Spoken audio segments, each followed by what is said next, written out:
Shalom shalom bwoko bw'Imana, Yesu ashimwe cyane. Nongeye kubaramutsa mu izina rya Yesu Kristo. Imana ibagire neza kandi Imana ihabwe icubahiro.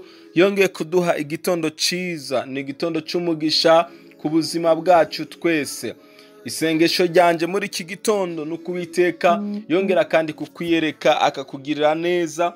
Wewe wabyutse utari amahoro, wewe wabyutse wumva mu mubiri ufite ubugwayi cyangwa se ufite ibindi bibazo bitandukanye, ndagusengera kugira ngo Uwiteka akugenderere, ikiganza cye kigukoreho mu izina rya Yesu Kristo. Imana yacu iracakora ibitangaza, Imana iracakiza abagwaye, Imana iracabohora ubuzima bwacu. Nubwo waba uri kunyura mu bihe by'intege nke zo kwegera Imana, zo gusenga, reka nkubwire ngo ongera kandi uhaguruke mu mbaraga zasanzwe, wicika intege, wisubizwa inyuma n'ibyaha, wisubizwa inyuma n'ibiguca intege. Oya, komera, shikama, komeza urugendo, kuko Uwiteka ari kumwe nawe muri iki gitondo. Imana ikugire neza rero. Ibyaha waba warakoze, intege nke wahuye nazo, hari imbabazi z'Imana ziri ku buzima bwawe. Igihe wemeye kuzakira ukizera izo mbabazi z'Imana, Imana iraguhagurutsa ikongera ikakugirira neza.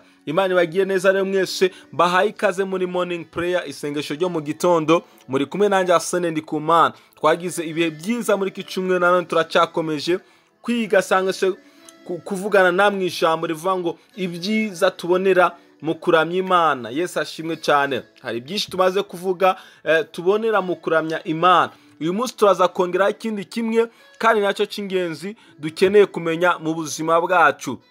Ese iyo turamya Imana ni biki twunguka? Hari ibintu byinshi twagiye tuvuga, ariko nagiye ndakwibutse ngo kuramya Imana ni igikorwa cyose umuntu akora agamije guhesha Imana icyubahiro. Rero iyo turamije Imana bituma twegera Imana, nayo ikatwegera. Yesu ashimwe cyane. Mu nzira yo kuramya Imana, iyo twaramije Imana neza, Imana iratwegera. Mwibuke twatangiye tuvuga ngo kuramya Imana ni ugukora igikorwa cyose cyiza kigamije guhesha Imana icyubahiro. Haleluya. Iyo wakoze imirimo myiza, iyo wabahaye ubuzima bwo kunezereza Imana, Imana irakwegera. Wibuke ngo icyaha gituma dutandukana n'Imana, ingeso zacu mbi zituma dutandukana n'ubwiza bw'Imana. Kudakiranuka kwacu, kudakunda Imana uko bikwiriye bituma dutandukana n'Imana. Ariko kuramya Imana kwacu bituma Imana itwegera, natwe tukumva twegereye Imana. Yesu ashimwe cyane. Hari igihe rimwe na rimwe mu buzima bwanjye mba numva negereye Imana cyane, mba numva ndi connecte ku Mana. Kubera iki? Kubera ko nakunze Imana, kubera ko nakiranukiye Imana, kubera ko nagendeye mu nzira z'Imana, kubera ko nahesheje Imana icyubahiro. Nkumva rwose Imana iri mu ruhande rwanjye, nkumva Imana iri kumwe nanjye. Ariko igihe cyose nakoze icyaha, igihe cyose nagendeye kure y'Imana, mba numva Imana iri kure yanjye. Nshuti yanjye rero, reka wemere wige kuba mu buzima bwo kuramya Imana, bwo gukora ibyo Imana ishaka, bwo guha Imana icyubahiro. Imana izakwegera kandi nawe uzumva unezerewe no kuba muri iyo presence, unezerewe no kuba muri ubwo bwiza bw'Imana, kubera ko Imana izoba iri kumwe nawe. Ijambo ry'Imana atubwira mu gitabo cya Yakobo igice cya 4 umurongo w'8 ngo mwegere Imana ngo nayo izabegera. Haleluya.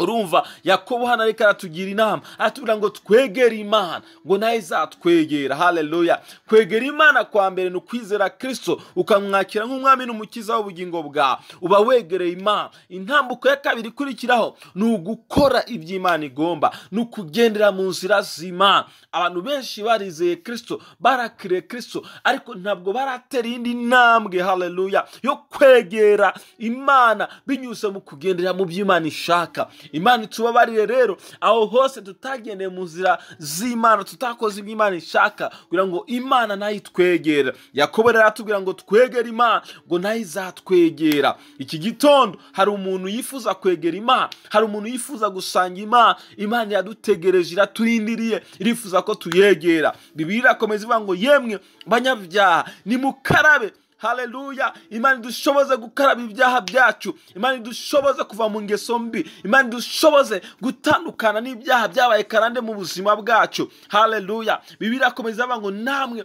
ab'imitima ibiri nimwiyeze imitima uracyashidikanya ese ngo Imana iriho, Imana irankunda, ese Imana yaraducunguye, Yesu n'umwami wacu? Umva, wowe ufite imitima ibiri ishidikanya, izere Imana ko ihari, izere ko Kristo yapfuye ku bwawe, izere ko amaraso Yesu Kristo abasha kukweza ibyaha byawe. Icyo gihe uzoba uri kurakora icyo Imana ishaka, kandi Imana izokwegera, nawe uzumva rwose uri connecte n'Imana. Haleluya! Ndagusengera muri kino gitondo ngo kugira ngo umutima wawe matane n'Imana, wongere kandi wegere Imana. Imana iragutegereje, irambuye ibiganza, iragutegereje kugira ngo uyegere. Imana itugire neza, kandi Imana idushoboze mu izina rya Yesu Kristo. Mwami, turagushimiye kuko Imana igira neza. Haleluya! Urakoze Data kubw'ubuntu budasanzwe watugiriye muri Kristo Yesu. Ijambo ryawe riratubwira ngo tukwegere, nawe uzatwegera, ngo abanyabyaha duhinduke, twihane tuvuye mu ngeso zacu mbi. Uwiteka Mana yacu,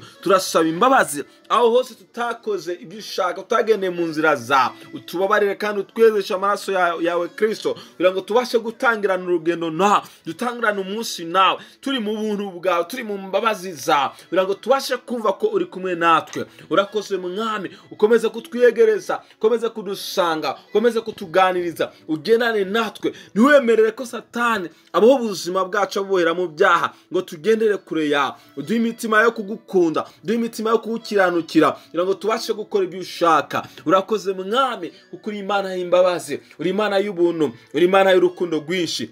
Ubane n'ubwoko bwawe uyu munsi, ubwo baza kujya mu mirimo itandukanye, bajya ku kazi, abajya ku mashuri, abafata ingendo. Ugendane nabo kandi ubarinde. Imbabazi zawe n'ubuntu bwawe bwe ku buzima bwawe, umugisha wawe ku bana bawe, mu izina rya Yesu Kristo. Amen. Uwiteka abagire neza, mugire umunsi mwiza bwoko bw'Imana, mwarahezagiwe. Shalom shalom.